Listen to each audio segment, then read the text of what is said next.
E aí, pessoal, aqui é o Elias, estamos aqui de volta para a gente dar continuidade à nossa discussão sobre as independências na América, né? Mais especificamente aqui a gente está falando sobre a influência do iluminismo na América, né? Então hoje a gente vai falar sobre a influência iluminista lá nos Estados Unidos, né? Nas 13 colônias, para a gente poder entender, né, como é que esse iluminismo ele chega e ele se difunde pelas 13 colônias ou mesmo pela América como um todo. E para a gente poder entender, né, como é que ocorre a Revolução Estadunidense, né? Então a independência dos Estados Unidos, ela foi o movimento ali que dá origem, né, de certa forma, a luta pela independência na América, né? Outros movimentos separatistas já haviam ocorrido antes em diversos locais da América, mas os Estados Unidos foi o primeiro a vencer, né, a metrópole e estabelecer a independência, influenciando, claro, né, outros movimentos pela América como um todo. Então, vamos lá para a gente não perder muito tempo. Então, vejam, pessoal. Iluminismo das Três Colônias. Né? Três Colônias porque é importante entender que antes de 1776 a gente não tem Estados Unidos, né? Eram as 13 colônias inglesas, né? As 13 colônias que foram formadas aí ao longo do século 17. Então, o que a gente tem? Os primeiros colônios ingleses chegaram na América lá em 1620, fugindo, né, da perseguição, boa parte fugindo da perseguição inglesa, né, principalmente puritanos, né, que eram os calvinistas que acabavam fugindo da perseguição anglicana, né, e aí foram se estabelecendo nessas colônias ali na região leste da América do Norte, e aí foram fundando, né, várias colônias ao longo do século XVII, e dando origem às chamadas 13 colônias. Tá? Então, os calvinistas eles vêm, né, quero chamar de puritanos, mas posteriormente outras levas de presbiterianos, né, de luteranos também vão migrando e aí vão formando, né, como eu falei, uma sociedade bastante heterogênea, bastante marcada por esses protestantismo. E uma característica do protestantismo naquele momento, principalmente, era a de que ser protestante, né, indicava ali um preceito fundamental, né, principalmente ali nas regiões ali das 13 colônias, que era de que os protestantes precisavam, né, ter o mínimo de educação que garantisse uma leitura e uma boa interpretação das escrituras, da Bíblia. E isso provavelmente foi um fator muito importante, por exemplo, para o surgimento das universidades, que começam a surgir na América, né? É importante destacar isso. Então, quer dizer, ao longo do século XVII e XVIII, esses protestantes, esses, é, enfim, colonos ingleses, né, que passam a colonizar aqui a América em favor da coroa britânica, passam a fundar universidades. Né? E essas universidades elas têm uma importância muito grande, não só na América do Norte, né, mas na América do Sul também. A fundação das universidades lá na América Espanhola é muito importante. Então, o que a gente tem? Funda-se Harvard, né? A Universidade de Princeton, Yale, né? Que são algumas das grandes universidades ainda até hoje, né? É, e essas universidades foram, né, centros muito importantes para a difusão dos ideais iluministas, pessoal. Porque essas universidades elas absorviam, né, muito da filosofia que vinha da Europa, né? Também haviam estudiosos que vinham da Europa para ensinar nessas universidades e vão trazer consigo uma bagagem também, né, de influência iluminista, e essas universidades se tornaram centros muito importantes de difusão desses ideais. Só que aí lembra lá aquilo que eu falei, né? Quem é que tem acesso a essa universidade?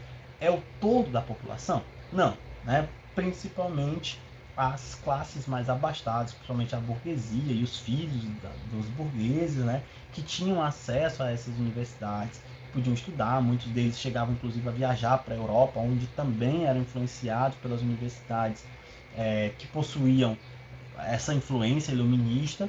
Então, acaba que a criação dessas universidades, né, em vários locais das 13 colônias passa a difundir de forma bastante descentralizada essas ideias iluministas, né? Principalmente os ideais de liberalismo, de igualdade jurídica, de igualdade perante a lei, né? Então tudo isso vai sendo construído ao longo dos séculos 17 e 18. E aí é importante pensar aí, ó, período aí que é concomitante ali, né, ao desenvolvimento do iluminismo.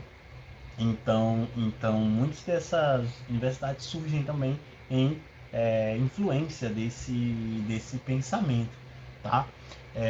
Outro fator importante são os quakers, né? Os quakers basicamente eram um grupo religioso, né, que eram pacifistas, né, eram religiosos pacifistas, que defendiam basicamente a igualdade perante a Deus, literalmente, né, a liberdade política e a liberdade religiosa. Esses quakers foram responsáveis pela fundação da chamada Pensilvânia, da colônia da Pensilvânia, né? E a Filadélfia se tornou assim um grande centro intelectual, né? E grande centro também de difusão do iluminismo, né? Então essas ideias, na verdade, já trazem as bases do que vai ser a Revolução Estadunidense. Então a Revolução Estadunidense ela foi conhecida, né, basicamente pela luta pela liberdade, a liberdade política, a liberdade religiosa, até porque muitos desses colonos vieram fugindo da perseguição religiosa, então são defensores da liberdade religiosa. E os quakers fazem parte também desse contexto, né? Os quakers eles vão questionar, né, justamente por serem pacifistas, né, defendiam, né, o pacifismo, né, não eram a favor da guerra nem da violência. Então eles não admitiam a hierarquia clerical, né, que é aquela ideia de o papa, né, os bispos, aí cada um tem mais poder que o outro, e um obedece, o outro manda. Então eles não acreditavam nisso, principalmente porque pregavam que todos eram iguais perante a Deus. Então não deveria haver essa diferença de poder, né, já que todos são iguais, todos têm os mesmos direitos, todos têm o mesmo poder perante a Deus. E ao mesmo tempo, como eram defensores da liberdade de maneira geral, né, da liberdade política, da liberdade religiosa, da liberdade civil natural, também eram críticos da escravidão, né?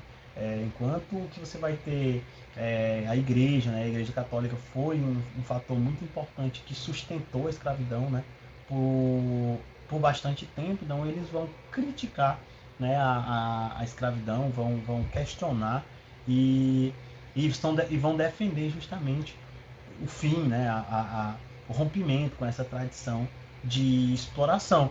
Então, quer dizer, olha só, olha como as colônias que não eram estadunidenses ainda, né, mas as 13 colônias inglesas, elas já possuíam muitas bases desse pensamento iluminista. Então, lá em 1776, quando eclode, né, a Revolução, a dita Revolução Americana, você tem um processo que passa a ser influenciado fortemente por todo esse plano de fundo de influências iluministas. Então, já você tinha um longo histórico aí, né, um longo processo de influência iluminista, de influência desses ideais iluministas, da liberdade, da igualdade, né? Não é à toa que quando a gente pensa, por exemplo, nos Estados Unidos, você tem lá a Estátua da Liberdade, né? E os Estados Unidos até hoje é visto, né? E eles se autoproclamam o país da liberdade, né? O país da liberdade, porque, né, trazem justamente essa perspectiva, né? De rompimento, né? De estabelecimento da liberdade individual. É importante entender também, pessoal, que essa ideia de liberdade ela é bastante, vamos botar assim, restrita, né? Apesar de se lutar pela liberdade, por exemplo, nos Estados Unidos lá em 1776, essa liberdade ela dizia respeito principalmente aos colonos, né? A escravidão é mantida, então essa liberdade ela era bastante restrita. Mas, por exemplo, a Estátua da Liberdade lá ela é um símbolo, né? Colocando aí os Estados Unidos como o país da liberdade. E a Estátua da Liberdade foi dada aos Estados Unidos como presente, né? Dado pela França, né? Como presente lá do 100º aniversário da Revolução, né, estadunidense, que demonstra também a influência da Revolução, quer dizer, do Iluminismo em relação à Revolução estadunidense. tá? Então é um exemplo aí de como os Estados Unidos eles estavam imbuídos desse ideal e como o iluminismo já circulava ali, né, nas camadas dirigentes também e também nas camadas burguesas da sociedade colonial, né, nas 13 colônias, tá? Então é só para a gente ter uma ideia. Aqui uns quakers, né, só para a gente conhecer, né? Os quakers foram fundadores aí da Pensilvânia, né? O, o, a colônia da Pensilvânia ela recebe esse nome por conta do líder, né? Um dos líderes dos quakers, que era o William Penn, e aí a Pensilvânia, né, já é justamente em referência a ele. E foi a partir da Pensilvânia que esses ideais, né, principalmente, passam a se difundir, né, ideais de liberdade e tal, de igualdade, que dialogavam também com o ideal iluminista. Tá? Na América Espanhola, pessoal, como eu falei, né, nós temos aí processos diferenciados. Né? Então, cada colonização ela se deu de forma muito diferenciada. Então, no caso da Espanha, nós temos um outro processo. As colônias espanholas elas eram administradas principalmente por membros da coroa, representantes da coroa, funcionários, né? E membros da igreja. Então aqui há uma aliança muito próxima. E a igreja, né, principalmente com uma tentativa de manter a sua influência e também de expandir a sua fé, porque aí é importante lembrar que, por exemplo, a colonização espanhola ela ocorre dentro daquele processo que era a reforma protestante, tá? E, claro, né, a contra-reforma, que foi as medidas que a igreja adota para combater a reforma protestante. Então, o que acontece? A igreja, na busca de se afirmar enquanto poder, de expandir também a sua fé, ela buscou justificar, né, de todas as formas, a ordem colonial, a, a ordem, né, escravocrata. E isso tornou a Igreja Católica um elemento muito importante desse processo de colonização. A Igreja passa, inclusive, a perseguir as ideias iluministas, perseguir livros, perseguir aqueles que eram porta-vozes do iluminismo, né, foram perseguidos pela Igreja. E isso marca uma diferença muito fundamental. Enquanto que nos Estados Unidos você tem um certo território frutífero para essas ideias, no qual não vai haver essa perseguição tão vamos botar assim, constante, a América Espanhola você já tem um processo um tanto quanto diferente. Talvez muito por isso a gente tenha, de certa forma, comparado com os Estados Unidos, demorou um pouco mais para que essas ideias se difundissem de forma mais profunda naquela sociedade, né? Mas mesmo assim, você vai ter uma difusão, né, dessas ideias, principalmente os ideais liberais, né? Liberdade individual, liberdade econômica, igualdade civil, quer dizer, igualdade jurídica, né? Então, tudo isso vai se difundir. Claro que muito mais lentamente, em decorrência da perseguição e da censura que a Igreja Católica ela estabelecia sobre as colônias espanholas, mas vai ocorrer, né? Lentamente. E aí um exemplo disso, né? A gente vai ter aos poucos o surgimento de universidades, né? Vão ser mais restritas? Sim, né? Mas vão haver a fundação de universidades ao longo do século XVII, aí, lá nas colônias espanholas, e elas também foram centros de difusão dos ideais iluministas, né? Como eu falei, justamente porque dialogavam com essas correntes que vinham da Europa, porque estudavam essa filosofia, né, a política que era pensada muito por esses iluministas, pensadores, filósofos que pensavam ali no século XVIII a situação política e econômica da Europa, né, mas que acaba aqui servindo para analisar a situação também da América. Então, essas universidades elas se tornam centro, mas aí como eu falei, havia uma certa repressão a essas ideias, né? A igreja tentou censurar, tentou perseguir, mas mesmo assim com alguma dificuldade e num processo mais lento do que o que acontece nas 13 colônias, essas ideias vão se difundindo ao longo do século XVIII, do século, né, 17, mas principalmente no 18. E um exemplo disso é o livrinho lá chamado História das Duas Índias, né, História das Índias Ocidentais e Orientais, né, que é do Abba de Reinal, né, que é um escritor francês, né, mas que produz ali uma obra fundamental, né, na crítica a esse sistema colonial espanhol, né? Então, basicamente, o Abba de Reinal, ele escreve o quê?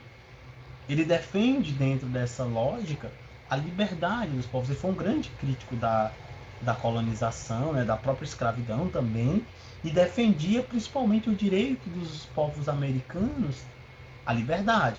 Ele compreendia ali três formas diferentes de liberdade, né? Natural, civil e política, mas que eram garantidas, que deveriam ser garantidas aos povos americanos. Né? Foi uma crítica profunda ao sistema colonial, né? Que se baseava principalmente, claro, no caso da Espanha, na exploração da mão de obra nativa. A gente vai ver isso mais à frente. Enquanto, por exemplo, se a gente pensa o Brasil, né, a colonização é, portuguesa na América, você vai ter a utilização bem mais ampla da mão de obra do escravizado negro, né? Ainda que nos primeiros anos houvesse uma maioria de escravizados de origem indígena, mas ao longo da colonização você vai ter uma maioria de escravizados negros. No caso da América Espanhola, não. Né? A maioria da mão de obra escravizada vai vir dos nativos, né? Os incas, astecas, ex-maias, né? Que foram conquistados, né? Derrotados na guerra de colonização e, em sua grande maioria, escravizados. Então, quer dizer, o Abba de Reinal já trazia essa crítica, né? Justamente ao sistema colonial como um todo, né? Defendendo essa liberdade, né? Liberdade natural, que é a de realização dos desejos humanos, né? A liberdade civil, né? A garantia das liberdades em sociedade, a liberdade política, né? De organização, que deveria ser garantida aos povos americanos. Tá? Então, basicamente, a gente tem uma crítica muito forte aqui, né? Guillaume Thomas François Reynal, que passa a trazer essas críticas, né, mais profundas ao sistema colonial espanhol e muito influenciado por esses ideais iluministas, né? Então, basicamente é isso, né? Então, deu para entender o quanto essas colônias, tanto as 13 colônias inglesas como as colônias espanholas, passam a receber uma influência do iluminismo e começam a demonstrar essa influência, seja na criação dessas universidades, seja nessas críticas que vão sendo feitas ao sistema colonial ao longo do século XVIII, né? Então, quer dizer, nós tínhamos ali um ambiente bastante influenciado por essas ideias e que vai colocar essas ideias em práticas, principalmente a partir de 1776, quando a gente vai ter o início da Revolução Estadunidense, da Revolução Americana ou da Guerra de Independência dos Estados Unidos, tá bom? Então, pessoal, por hoje é só. Eu quero que vocês leiam, tá? Não deixem de ler o tema, é muito importante. Façam as anotações que forem preciso e não deixem, né? Não esqueçam, não deixem de enviar as dúvidas no Google Class. É só assim para a gente poder ir dialogando nesse período, tá bom? Então, muito obrigado por vocês assistirem e até a próxima.